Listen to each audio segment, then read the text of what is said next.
Hello there, and welcome to the Special Ed Strategist podcast. I am your host, Wendy Taylor. In this episode, Unmasking Dyscalculia, we're going to embark on a journey of discovering and empowerment alongside our special guest, Kat Eadle, co-founder of the Dyscalculia Network. Unmasking Dyscalculia is going to dive deep into the intricate layers of this often overlooked neurodiversity. We're going to shed some light on its lifelong impacts and the pressing need for increasing awareness and understanding. Join me as we navigate through the challenges faced by individuals with dyscalculia and explore the empowering strategies and support systems that can transform lives.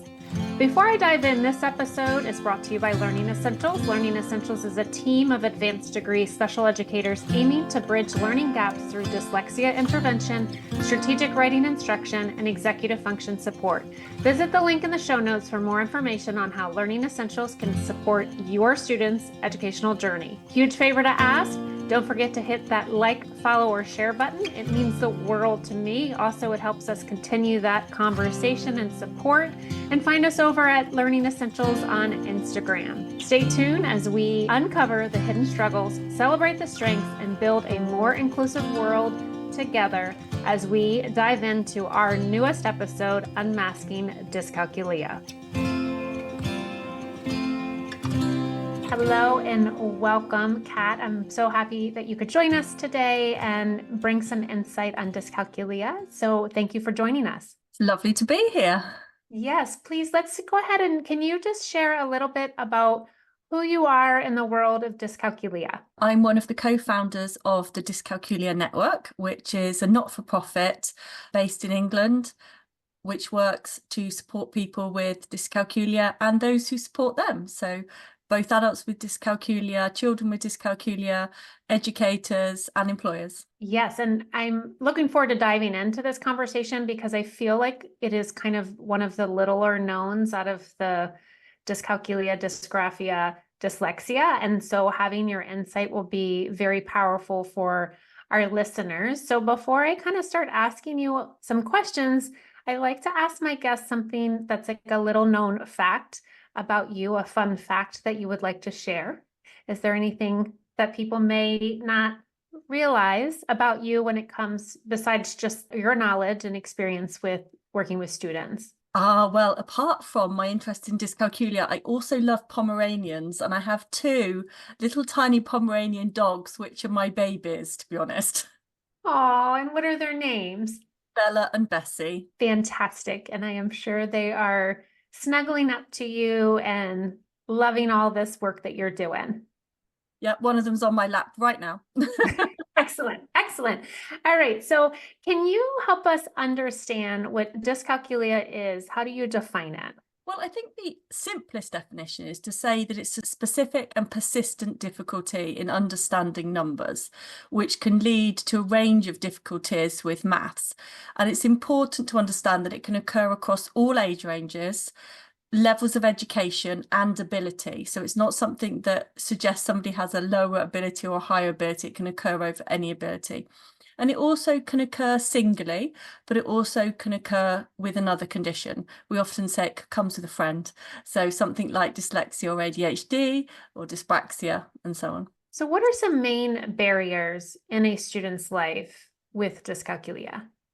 Well, I think the obvious one at school level is obviously the maths lessons themselves. That's going to have a big impact, but it affects confidence because of the difficulties with maths. And it also shows itself in other subjects, things like science, geography, PE. You don't really think about how much maths is involved in PE, but direction and timing of events, all of these things are really impactful on maths. And in life as a whole, maths is all around us all of the time. And one of the biggest skills we use as people, both as children and adults, is a constant sense of estimation. We're constantly estimating and making judgments on that. And dyscalculics don't have that ability. So that makes things like time durations, dealing with money, measures, and everyday things like baking, shopping, really, really tricky as well. So how do you kind of learn some characteristics, or how do we pick up on some characteristics of students with dyscalculia? Well, there's a very wide range of characteristics Yeah, of right. with dyscalculia.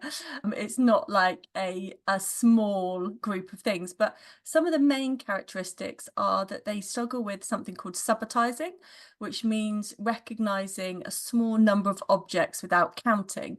And if you think of a mother duck going across the road with her little baby ducklings all along behind her, she will turn round, she will see if the ducklings are all there, and she will make a judgment. She'll make an estimation. Oh, yes, my ducklings are all there. And that ability is in nature to subitize, and dyscalculics don't have that. They don't have that innate ability to recognize a small number of objects without having to individually count them. And that affects things as simple for an adult with dyscalculia as knowing how much food to put on a plate, because how do you judge how much something is that's the right amount? So estimation, as I mentioned earlier, difficulties with ordering and sequencing, and often directionality as well, which could come with dyslexia too. Recognizing and understanding symbols to do with maths, how numbers relate to each other and how their representations relate to each other, learning and recalling basic maths facts and procedures, things like number bonds, times tables, people often mention, and applying number skills to solve problems. So problem solving can be very tricky. And also this impacts both their short term, their work and their working memory. So dyscalculics often have difficulty holding information in their head and then being able to store it and use it. And as I said, that affects lots of everyday tasks to do with money and time as well. Yeah, and as you're kind of sharing this, I'm thinking about a lot of overlap with some executive function skills, right? Like if we're talking about planning or we're talking about estimating or kind of just working memory and so forth. Can you share any further kind of information about that with dyscalculia and executive function, and how do we It's very determine them both? Yeah, Yeah. it's very complicated because obviously, when we put somebody forward, a child or an adult, for an assessment, and we're trying to unpick what part of their profile is to do with their executive functioning, their memory, and so on, and which part of it is to do with dyscalculia, it's very complicated.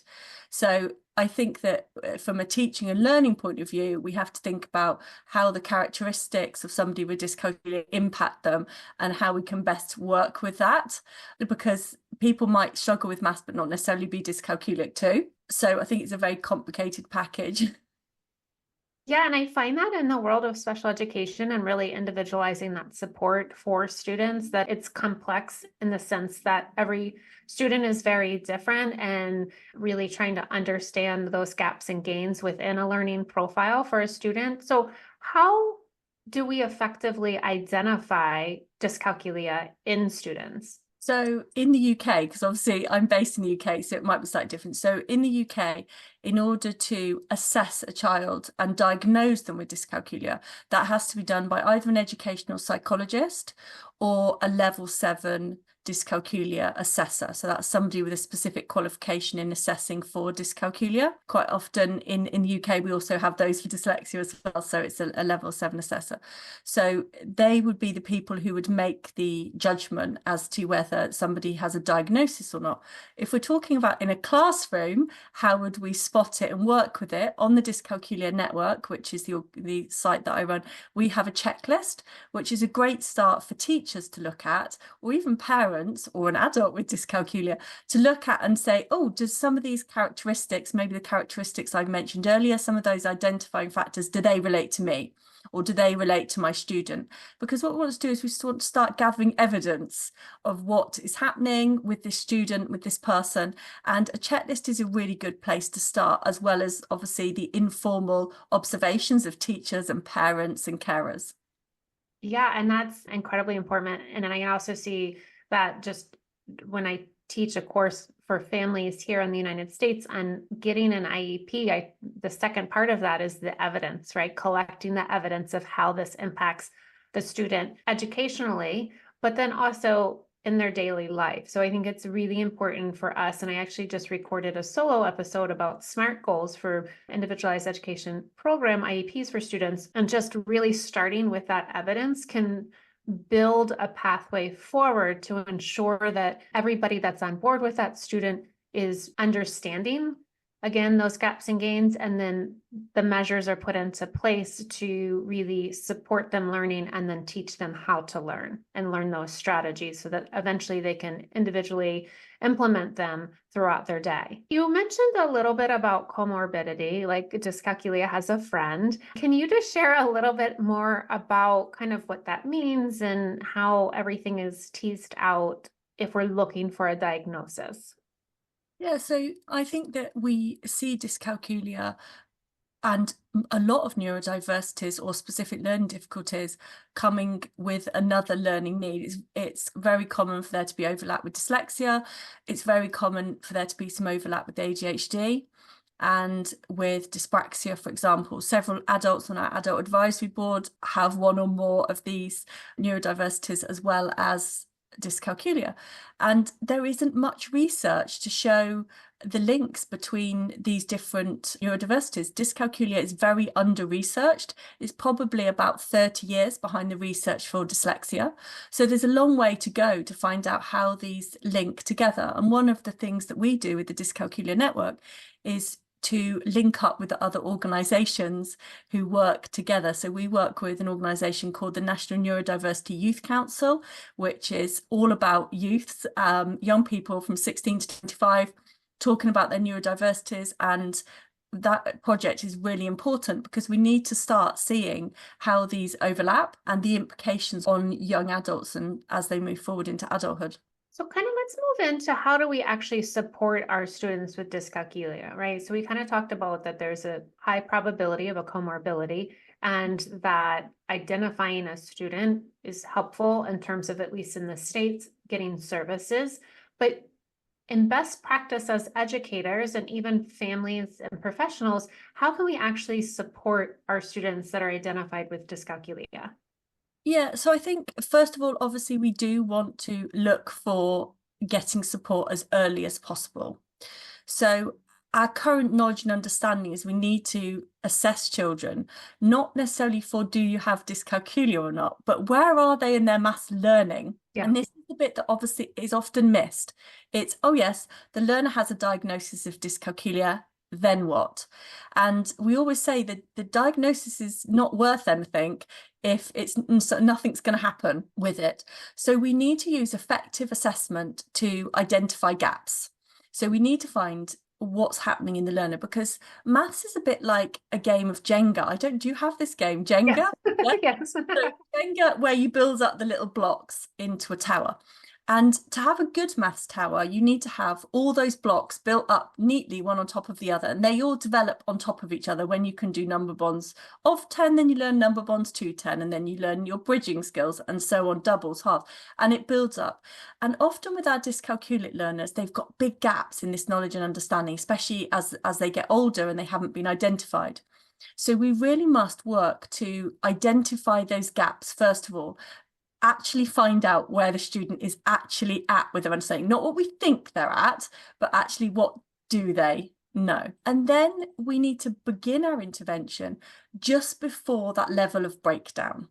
So we don't want to be afraid to peel right back and find out what they know, because if we don't do that, they're never going to make progress. And that's a really hard thing. When I teach full-time as well, and when you have a student who's maybe much older, maybe not 7 or 8, maybe 15 or 16 or an adult, and you say we need to go right back to the beginning of maths, we need to look at place value, we look at number bonds. That's incredibly difficult, both for the learner and the parent and everybody working with the child to think that. So if any opportunity we get to go back and really build that foundation from the beginning, that is what usually is missing. And usually individual education plans have been created around targets that are at age appropriate levels. And the problem is not at age appropriate. The problem is way beyond that, under that. So we need to. Yes. Sorry, go ahead. I'm sorry. Yeah, no.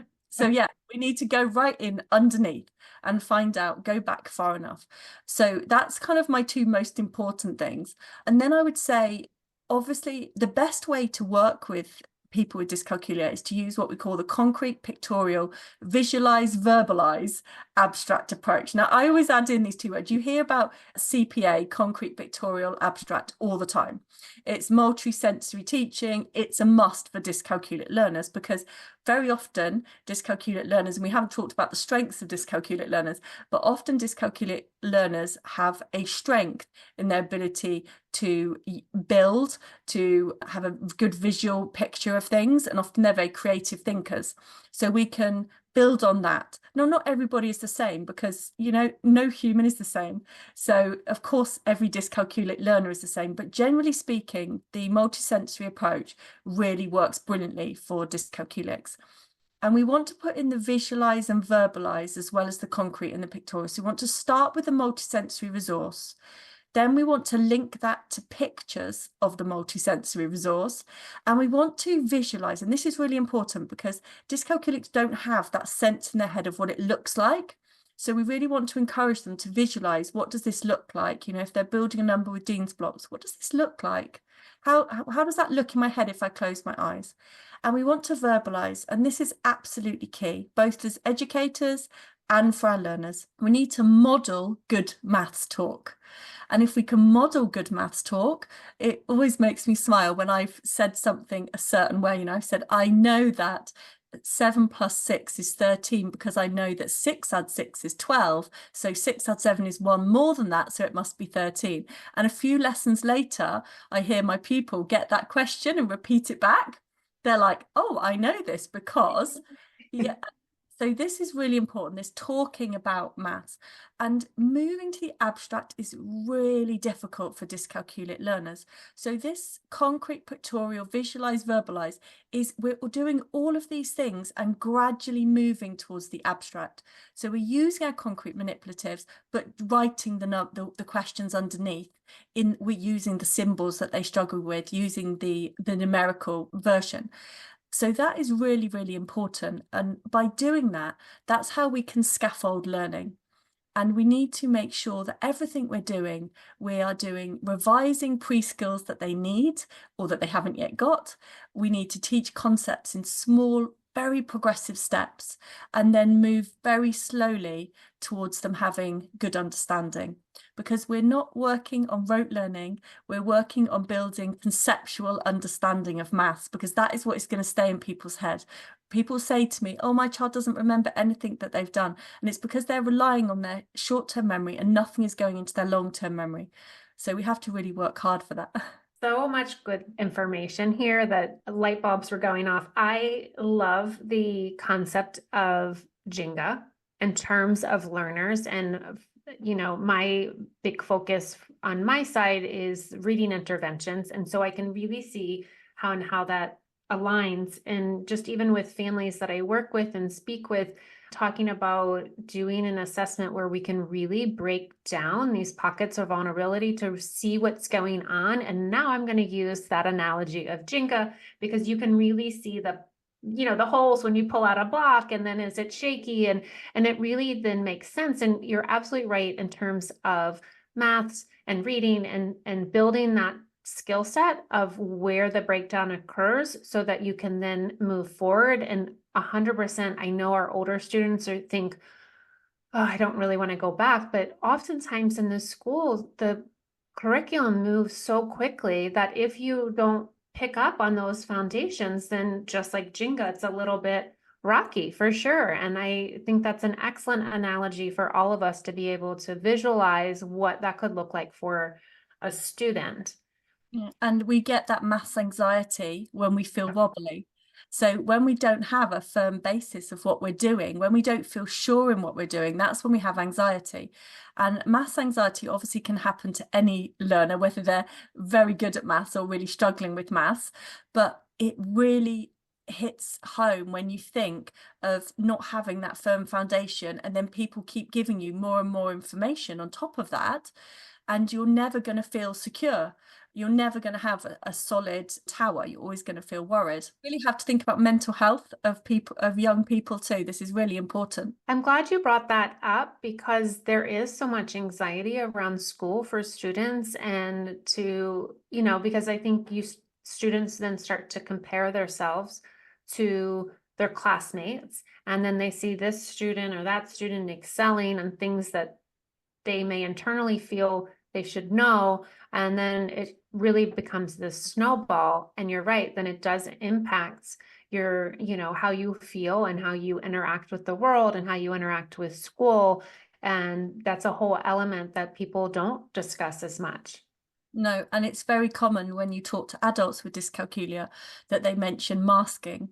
So masking means that they cover up their difficulty either within their social situation, within friends, and even sometimes with family, but also more that they cover it up in the workplace. And that is really common, and it's very detrimental to mental health to be constantly masking your difficulties. So it's why it's so important that we reduce anxiety early and we give people the tools in which to not only know the maths, but also advocate for themselves and find their own workarounds and give them the opportunities to do that. Because at the end of the day, they're going to live with dyscalculia forever. It's not something that you can grow out of. It's a specific learning difficulty that's going to impact somebody for their whole life. So it's really, really important to make sure we really think about what will be beneficial in the long term, not just the now.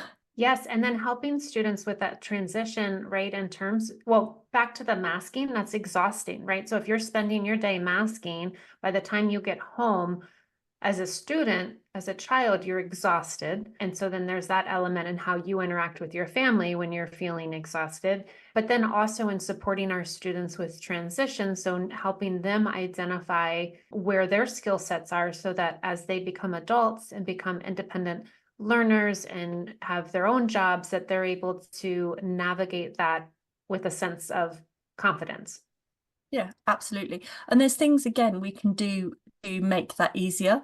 So not only can we start at the place where they're stuck and give them that multi-sensory approach, but we need to give them lots of opportunity for practice.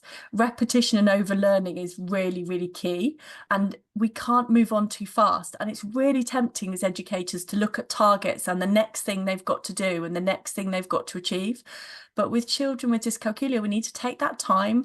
We need to circle back and revisit things and just kind of, I think of it as like a cyclical approach. You go round, you do something, and then you go to the next level, but all the time you keep checking back on the stuff that's gone before, because you need to make sure we don't drop anything out. A brick can get wobbly very easily for a dyscalculic. So we need to make sure we keep filling them back in and giving them a little cement around the edges and pop them back in just to make that difference. And also we can do little things in the classroom, particularly, well, for adults too, but particularly in the classroom, like avoiding timed activities and timed tests. Putting time pressure on somebody who's already feeling anxious, lots of research into anxiety that we don't need to go into, but we know that anxiety massively impacts working memory. So if you're already struggling with working memory and then you add anxiety because you've got a timed limit on something, then that is really, really negative experience. And often timed tests are unnecessary. We want to know actually what somebody knows, not necessarily how quickly they can do it. I mean, the best mathematicians in the world spend years working on one problem, and nobody says they should be going faster. We need to take time to do things and just go slowly. And the other thing I think is really important is we need to teach vocabulary very specifically to dyscalculics in the context of things they're interested in. Always helps, especially for teenagers. But maths vocabulary doesn't come easy to dyscalculics, and there's so much maths vocabulary that is specific to maths, as well as general words like after and before that can be confused, especially with younger learners. So we have to really teach that explicit vocabulary. I think that's another important point. And also play lots of games, because maths is supposed to be fun. Those of us who enjoy maths think it should be fun. So that's another thing we can do to reduce anxiety, providing the game is at the right level. Can we just talk a little bit about multisensory and what does that look like in terms of the concrete to pictorial when we're starting a concept with our students? Like, what are some examples of that? Yes, let's think of something like place value. Let's just think of really early place value, like understanding tens and ones, and understanding that 10 ones make a 10 and 10 tens make 100, and that the number 47 is 4 tens and 7 ones, this kind of early concept. So we would start with base 10 materials. We call them Dean's blocks, but I don't know whether that's the same base 10. So hundreds, tens and ones. So I would start with building those numbers on a place value grid, for example. So on a hundreds, tens and ones grid, maybe building teens numbers because they're always tricky. So I'd start with building teens numbers, talking about what number we've built. The child would be doing lots of building, but to start linking it to the abstract, I would also be writing. I usually do my 100 tens and ones grid on a laminated sheet so that we can write on it with a whiteboard pen or on a whiteboard. So we want to maybe be writing underneath what numbers we're building. And then at the same time as that, we can either use stamps of base 10. You can get these cool little stamps if you're working one-to-one, or you start getting the child to draw pictures of what they're doing. So it's very easy to draw a little stick to represent a 10 and some little squares, or if the child struggles with that, little dots to represent ones. And you can start saying, oh, well, if you build me this number, 34, for example, could you also draw me what 34 looks like to you from that picture? Also, this is great for seeing whether they can draw, like they can see that tens are the same size, that ones should be of similar-ish size. So you can, all kinds of other informal assessment can go on there. And then when children are drawing things for themselves, that's helping them to process that it's the same thing when they see it visually as it is when they see it hold it in their hands. And they need to hold it in their hands first. But then if we can move them to that picture, and then in the picture you say, could you write me underneath what you've shown?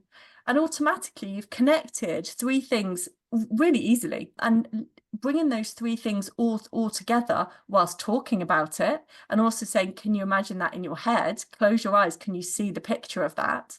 That's hugely beneficial. So what are some recommendations for classroom teachers that have a larger group of students in terms of implementing best practice strategies and implementing multisensory, but then our educators feel pressure to have to keep moving through the curriculum that they're required to get through? So how do we kind of create that balance? I think the balance is very difficult to create for educators, because I don't know how big your class sizes here in the US are, but here the class sizes can be up to 32, 34. So you've got very big class sizes. Often you haven't got a teaching assistant in the classroom. Sometimes you're lucky and you do. And this is a very real issue. And one of the things that we are campaigning for in the UK is more awareness in general about dyscalculia, because it's vastly under known about, full stop. A lot of people don't know about the word dyscalculia. I tell everybody about it. Hairdressers, people in queues in the shops, what do you do? Oh yes. It's really important to talk about it, but we need people higher up in government, people in county level, to realise that there's children who aren't being helped because teachers are willing. They are often willing to do the extra work to help children, but like you say, in a classroom situation with a lot of children working at different curriculum levels, it can be very challenging. But certainly using the concrete resources is something that every classroom should have, no matter what the age of a child. And I don't know whether you see this, but we see this here, is that we see manipulatives in 7, 8, 9-year-olds in their classrooms, and all of a sudden they disappear as if poof, in a puff of smoke. And dyscalculics need these manipulatives through their whole school career. They need to be able to see it and hold it. So that's something that's really easy to do in a classroom setting, is to make sure all children have access to manipulatives, because nobody needs to be singled out for that. Everybody should have resources.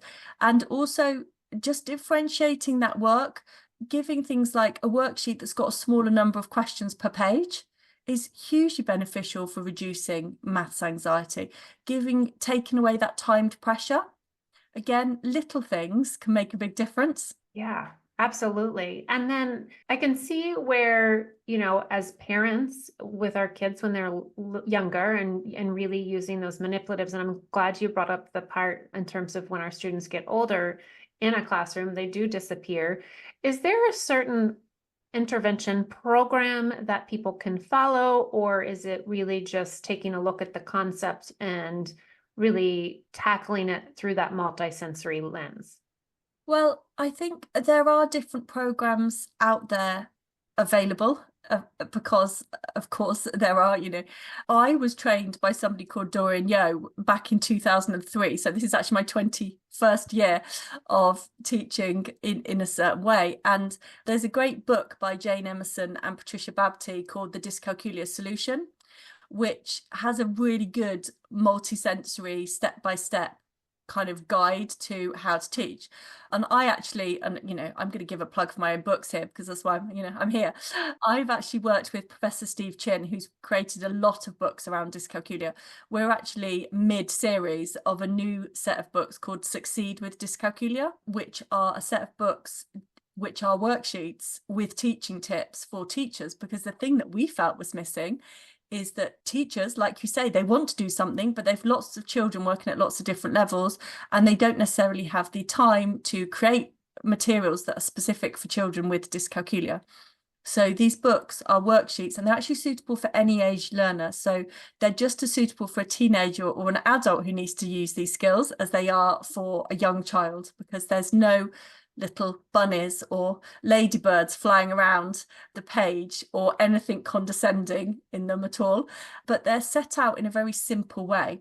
Because what we found with the worksheets, and I've worked in schools for years, is that there's a lot of concepts on one page, a lot of different problems and a lot of different concepts.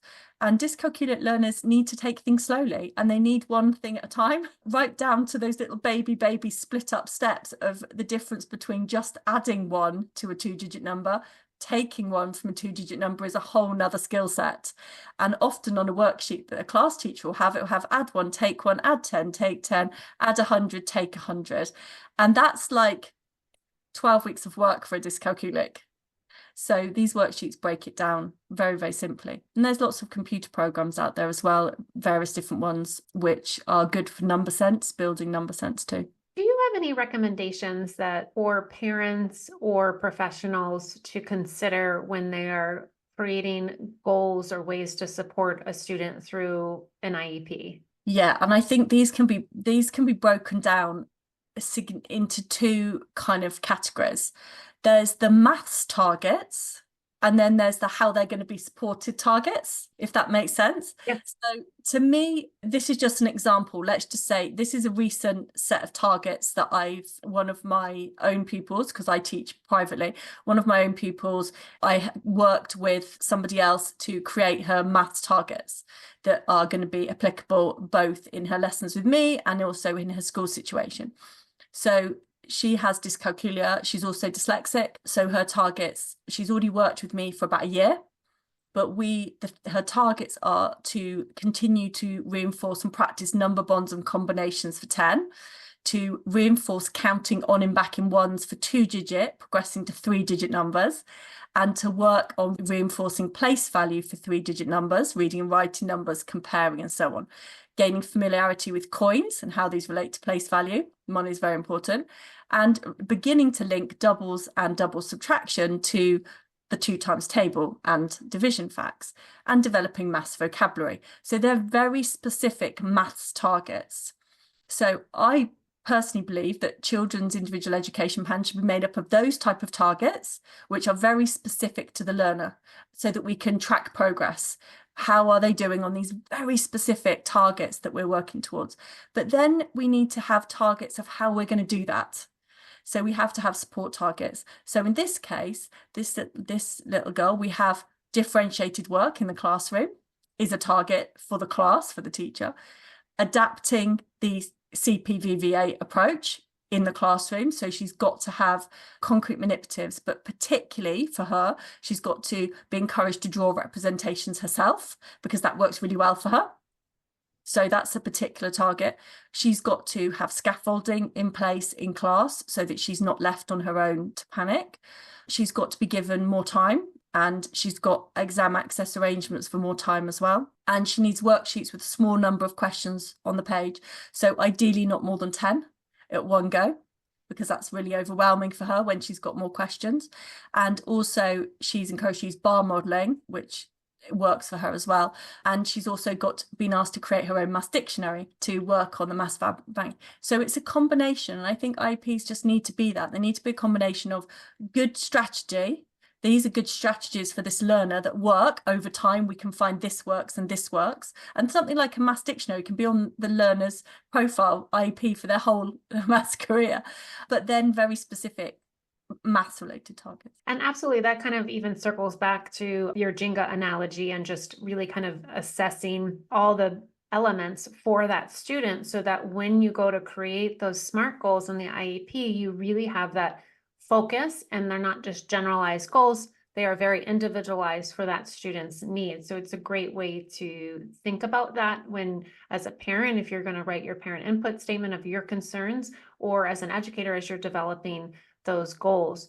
What are some barriers that you have seen that can kind of get in the way of that effective support for students? I think that the number one barrier is the fact that there's not enough support in the classroom. Yeah.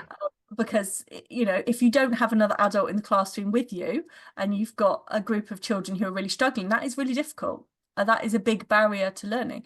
I think that anxiety becomes a huge barrier to learning, and especially as children get older into teenage years and they've basically just pulled back from wanting to learn. Because let's face it, all of us, if we constantly feel like we're failing at something, we don't really want to do it anymore, do we? We're like, oh, let's move on from this. This isn't for me. Like, clearly, you know, I was never going to be a sprinter. So, you know, I've moved on from sprinting as a choice of exercise, do something more gentle. So, you know, but they can't move away from maths. So that's really, really important, is that we acknowledge those things. And I think that often another barrier is going too fast. Things have just gone too fast, and that really impacts learners. What are some ways that we can get the entire team on board with working with students, meaning the parents generally, yes, but just the professionals, the folks that are sitting at an IEP table, the educators? How can we kind of get everybody on board? Well, I think it's having time to do that, because first of all, we need to make there be time for those people to meet in one room and discuss it. And most of all, to hear the child, because what we are not doing well, and we are really trying to change that, the Dyscalculia Network, is we're not listening to the voices of the people with the neurodiversity. And the dyscalculic learner knows themselves pretty well, and they know what they're struggling with, and we need to be there to support them in that. So I think the key is to have the child, not in all the conversations, but to have that teamwork, give time to it, and really listen to what the anxiety of the parents are. And that involves senior leadership being on board. And I think that's I always say to school, if you've got senior leadership on board for the fact that you need to differentiate, that the child is not going to reach the age expected targets, and that's okay. If that child is making progress on what they started from and what they know now, that is what is key. But that takes change on a greater level in the classroom. Yeah, but you can see where there's just so many parallels. And, you know, I know our conversation today is focusing on dyscalculia, but you can see where this transfers over to many situations and students with a variety of learning needs and differences. Yeah, So you have mentioned several accommodations that can work and support for a student. Is there ones that we could use at home or socially? Because you had originally had mentioned that, you know, dyscalculia can impact a student or an individual in a social situation as well. So what are some things that we could support a student with at home or in a social setting with dyscalculia? Yeah, and that's a really good. First of all, I think that if it's we're talking about a parent, so let's think about a parent specifically. So first of all, liaise with your child's school. That is absolutely key. If you can get a good communication and relationship with your child's school, that is a really good starting point. We need to ask the school what you can do to help at home, because often parents are shy to come forward and say, how can I help? Or the parent does something different at home to what's going on at school. And if we can all talk from the same hymn sheet or sing from the same hymn sheet, that's going to be really beneficial. And if parents can practice little and often, at home, that is really brilliant. And homework shouldn't be something that's done on Sunday night in an hour of total stress when everybody's exhausted, everyone's had a busy weekend, nobody wants to think about maths homework. It should be a little bit every day, just 5 minutes, 10 minutes here and there. So we really need to think about that with parents. It's a great thing you can do at home is say to school, right, what can I do every day to practice? Not rote learning, I point out. You can get those same hands-on manipulatives at home, the same ones that are being used at school, ideally. That's a brilliant thing parents can do if that's something that's within their capability financially. Kind of the biggest one, and this one often is really difficult to get across to parents, but you need to talk about maths positively at home. Because your enthusiasm as a role model will rub off on your child. If you're always saying, wow, look at this, that number's really interesting, and look at the shape of that, that is going to bring maths into your child's life. If you're constantly saying, oh, I was never going to be good at maths either, and oh yeah, no, maths is really hard, that is not going to help your child to feel more positive about math. So we have to really think about being a role model for children as a positive thing. And also talk about maths at home. Talk about maths when you're doing your baking, when you're doing DIY, when you're doing your craft, or you're at the supermarket. Often we don't talk with our children maybe as much as we should about everyday things, especially now we just swipe cards everywhere. We don't really talk about how much we're spending or how much things cost or how that is relative to money. So I think talking about what we can do is really important. And on that topic, this is one of my little personal projects, which is give your child, young person, pocket money in cash. However they earn their pocket money, by doing chores, whatever it is, give them cash, because they have to understand coins and notes, and they need to have money boxes for spending and saving. Because if we want children to have good budgeting skills later, and dyscalculic adults tell me that their biggest problem is with budgeting. They don't understand money well enough to budget. So if we've got children and we can do anything we can to start to get them to understand value, which is a really hard concept for a dyscalculic, that's going to be amazing. And also, we always say the power of yet, and this applies to teachers as well. When they say they can't do it, they don't understand it, when they're doing their homework and they're having a meltdown, make sure that you say, you can't do it yet. You don't understand it yet, because that's really, really key. And also praise all the little bits that they do right, because if we hear praise, we think we're good at something. We're like, oh, I did well. Because if people say, oh, that's really good, oh, that was brilliant, it makes you feel better about yourself. And sometimes we forget that with children who are struggling, that they've probably heard less praise. So giving them that praise at home is a really good way to boost confidence. What suggestions do you have if a student is not receptive to some teaching strategies? Well, in my experience, you can get any child to be, or any young person to be receptive if you are kind and empathetic and give them the encouragement and the support and don't put them under pressure. I'll give you an example. I started working one-to-one with a child who was he's 10, he was completely broken down as far as maths was concerned. He's also ADHD, so there's a lot of other things going on. But he was completely broken down according to maths. And it was no exaggeration to say that he was dragged into my classroom crying and spent most of the first lesson on the floor. But I accepted that. I didn't try to push him out of his comfort zone. That is where he felt how he was engaged at that point. And somebody else might have gone, you're not, you can't work with this child. Like, you can't. But you just have to get into the level of where that child is, how they are feeling. And if you've ever felt any anxiety, and unfortunately I'm somebody who does suffer from anxiety, but it's fortunate in one way because it means I understand how it feels. If you feel anxiety, you shut down, and it's very difficult for people to get to you and get past that anxiety. So we have to be really encouraging and supportive, and that power of yet is really key. And also making sure we're doing something that's just before the level they got stuck. So if we can do something that's just within their capabilities and make that a fun thing, with this child it was games, just within his reach. And we just worked on those games for weeks, and it took me about 3 months to get him sat with me for 50 minutes, doing a whole lesson, totally engaged with me. And sometimes it takes a bit of time, but that's down to you as an educator or as a parent. That's not down to the child.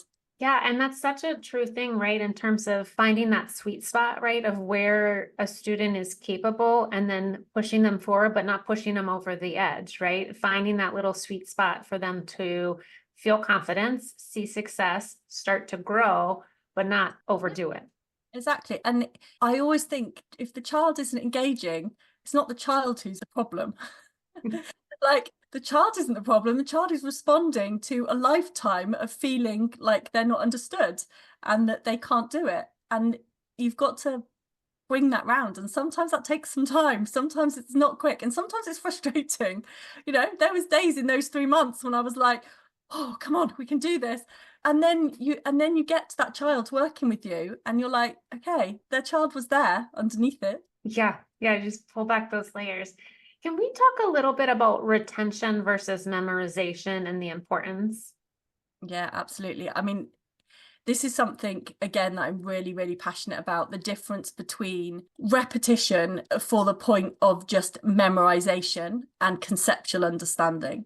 So maths understanding and conceptual understanding is not built on rote learning. Rote learning is rarely, if ever, I think in the whole of my last 20 years, I've only come across 2 or 3 children for which rote learning was a part of their capability as a dyscalculic. So that's a lot of children over 20 years, I think. I've never actually counted, but yeah.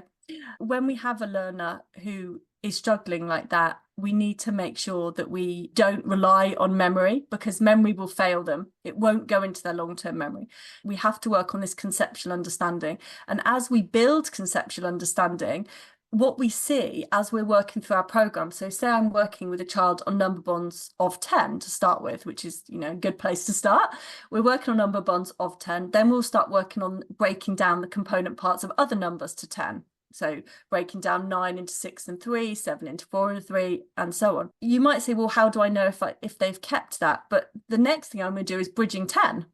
And I'm going to look at 9 add 4. Well, unless they understand that 9 is 1 less than 10, or that 9 add 1 is 10, and then they can split their 4 into a 1 and a 3, they're not going to be able to do that. So I can very easily see whether they're retaining their previous knowledge. And it's not based on their memory, it's based on their conceptual understanding of how numbers. And I think Steve Chin, who I work with on the books, says combinations of numbers, those early number bonds, are like the phonics of maths. And I think that's a really good way of looking at it, that it's not memory of knowing them, it's understanding what they are, how they work, how they combine, and how they separate and recombine. You had mentioned when we first started chatting about dyscalculia and that we learn strategies, but it doesn't go away. How do you have that conversation with either a parent or a student so that they kind of understand who they are and then understand kind of any barriers that may come with independence and independent living? I think it depends on the age of the learner, first of all. So for a very young child, there's a great book called Gary and Maths, which is a very simple picture book written by the lovely Bridget Mather Scott and her son, who actually has some learning differences himself. And he illustrated the book, and he wrote it about his experience. And I would always, when I'm talking to a young child, like a recently diagnosed child, I always start with, this is some of the things that are going to impact you. We read the story, we talk about it, and then we talk about what your strengths are in relation to that, because we really need to think about individual strengths. That's really important for learners with dyscalculia or any specific learning difficulty or neurodiversity, is to know that yes, there's things that impact you on a daily basis, but there's also things that are going to bring you great strength and great joy in your career, in your life. So first of all, I think that's really important for younger learners. As learners get older, I think it's really important to give them support to use technology, support to understand themselves as learners, to encourage them to talk about how they're feeling. And again, you need that supportive environment, a trusted person that they can talk to. And for adults, what I'm finding more and more, and running the Dyscalculia Network, honestly, has been the best experience, because I have learned so much, because I'm just a person without dyscalculia. And I talk about dyscalculia not because I'm some expert in dyscalculia, but I'm trying to get the voice of dyscalculics out there. And by talking to adults, the thing that they most need to do is talk to other people who feel the same as them. And the thing that's currently missing in many schools, in many walks of life, is that they don't have somebody else who's the same. So many adults who I hear say, I've never met somebody else with dyscalculia, or children say, there's nobody else in my class who's got dyscalculia. And making connections, human connections, is really important for adults to just have that, oh yeah, I'm like that. Oh yeah, I struggled with learning to drive too. Oh my goodness, yeah, meetings and scheduling. Oh, I still don't understand the 24-hour clock. And those conversations between adults is a huge support. Beautifully said. And then, kind of as we're winding down, for parents that are listening and they're saying, oh my gosh, that's my kiddo, when they're trying to find somebody to help support their student outside of the school setting, what are some questions that they should ask? Like if they say, I just need a math tutor, is very different than somebody that has the understanding that we're talking about today. Yeah. Now, obviously, in the UK, I don't know how it works in the US, so I'm a little bit talking about what happens here. So in the UK, then we have what's called a level 5 qualified dyscalculia assessor, dyscalculia tutor, who is somebody who's got a qualification to teach children with dyscalculia. And that is key because, as we've just said, it's slightly different and you need to go about things not in a different way because maths is maths, but you do need to have certain qualities and think about things in a certain way. And training is certainly important. Before I trained, I didn't know what to do. I will be totally honest. You learn as you go. So here, that's the case. And I certainly think that parents need to make sure that somebody, even if they don't have training, if they're willing to learn, that is really key because you will come across some maths tutors like, well, it's my way or no way. And you do need people who are prepared to go, well, let me research this. If I haven't got training, where can I get some support? Where can I get some help? And I'm sure you can guide people to what's available in the US, the same as I can here. But also, obviously, do have a look at our Dyscalculia network. We actually have a brand new website. It's very exciting. We have a brand new website launching hopefully at the beginning of March, bear with us, and there'll be lots of information on there that parents can take, like checklists, like information, tips to do at home, all of those things. What is a question that I did not ask that I didn't know enough to ask that I should have asked? Well, something you didn't ask was how common is dyscalculia? Yes. So dyscalculia is thought to be, and again, research is a little bit behind, so this is what we think at the moment, thought to be around 6%. So I know that for the UK, that figure works out to be about 4 million people in the UK with dyscalculia. So I did a quick calculation earlier today because I wondered how that worked for the US. So apparently, now I'm relying on Google here, guys, so, bear with. Apparently, the population of the US is approximately 341 million. Tell me it. Apparently, according to that means there's about 20.5 million people in the US with dyscalculia. And that's not people with maths difficulties, because the research shows that maths difficulties in general is between 20 and 25% of the population. But very specifically dyscalculia, you're talking about over 20 million people. So we're not talking about something that's a small issue. We're talking about something that's on par with other things like dyslexia, and that isn't yet being given the bandwidth that it deserves.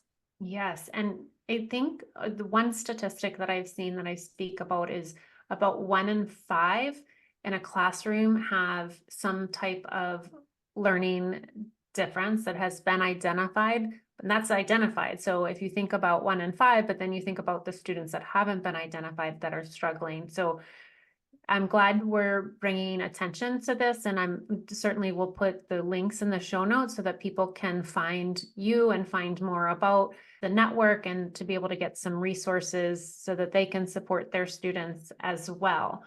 Yeah, I just would say we've got a really big event coming up, and I don't know when you're going to publish this, but hopefully before it. We have Dyscalculia Day. World Dyscalculia Day is on the 3rd of March. It was set up a guy whose name escapes me, who set it up to be the 3rd of the 3rd because it was a nice, easy date for dyscalculics, which I really appreciate the thought process. And we have taken this on because nothing had really come of it. So we actually have an amazing set of conferences in the few weeks around the 3rd of March. They're not all on the same day because it's a Sunday, annoyingly, this year. But we have a conference for parents. It's online, so all of you guys from the US are welcome to sign up. The links are all on our website to sign up, and we can send you a recording afterwards. But we have one for parents, one for educators, and one for adults, which is a really good opportunity to adults to learn more about dyscalculia and talk to other adults. And that always ends up being a very long conversation at the end of that one and a lot of chatting. But we also have a free assemblies for, well, what we call primary and secondary. I don't know how that relates, but we have free assemblies on with dyscalculia awareness with videos of children talking about it too, which are brilliant for schools to use, and downloads. So there's a lot going on there. And if anyone happens to be in the UK in March, we also have the world's first in-person dyscalculia show at a conference centre in Birmingham, UK. I would love to take a trip. Yes. Come over. Hello. I would love a trip. If you had, my final question I ask my guest, if you had one tip for parents that we could put on a billboard, what would it be and why? Oh my goodness, what would it be? I think that it would be, your child will be incredible and have an amazing life, whether or not they can do maths or not. Beautiful. I think it's really key to think about that. Beautiful, beautiful. Well, thank you so much for this enlightening conversation, and I can't wait to get this out for everybody to hear and to learn more about you and learn more about supporting students with dyscalculia. So thank you so much. You're most welcome. Thank you for tuning in to this enlightening episode of the Special Ed Strategist podcast. I hope you have gained valuable insight into the world of dyscalculia and the power of empathy, support, and collaboration in empowering individuals on their neurodiversity journey. Don't forget to check out the Dyscalculia Network and connect with Kat Eadle to learn more about their invaluable resources and support services. Together, let's continue unmasking dyscalculia and fostering a world where unique learning journeys shine bright. Be sure to subscribe for more episodes and join us next time as we continue to explore topics related to special education and parent advocacy. Until then, take care and keep advocating for your students' success. Remember, empowerment begins with understanding. Keep the conversation going, and let's create a more inclusive, supportive community for all. Until next time, this is Wendy Taylor. Take care. Keep advocating for every student's right to thrive. Bye for now.